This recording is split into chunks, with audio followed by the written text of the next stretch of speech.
লালটা টিপা দিয়ে কথা কবিলের সোজা কর। খা খা খা গায়াস এই যে আমার ফালা বিলাই প্রায় 3 মাস পরে পাইলাম।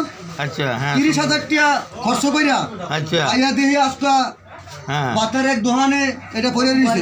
পরে 30,000 টাকা দিয়ে হেরে উদ্ধার করলাম বিলাই। হ্যাঁ পোষা বিলাই। হ্যাঁ আমার পোষা বিলাইটা অনেক কষ্ট করে পাইলাম প্রায় 1 মাস। আপনি এটা কি খাবান ভাইয়া? আরে খাবাই যে গরু গোশ খাবাইলাম, এখন আমি ভাত খাইলাম, এখন বিস্কুট খাবাইতাছি। আচ্ছা প্রায় আমার 30,000 টাকা খরচ করে এটা পাইলাম। এটা কি আপনার সাথে থাকে না আলাদা করে? 24 ঘন্টা থাকে। আলাদা করে? হ্যাঁ প্রায় হুকে গেছি কি এটা ডেইলি শ্যাম্পুতে গোসল করাই। শ্যাম্পু দিয়া? হ্যাঁ আর 1000 টাকার কম্বল হেরা রাহি।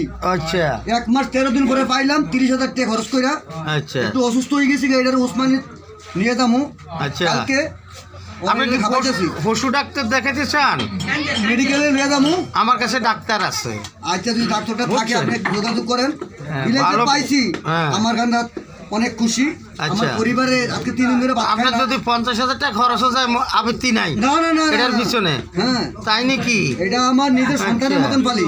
আচ্ছা 1 মাস 13 দিন পরে এটারে পাইলাম বিচারে। আচ্ছা এটা দরবেশ বাজার গরু বাজারে। হ্যাঁ এটা ভাইরাল হবে বুঝছেন। এর নাম হলো সিলুটি।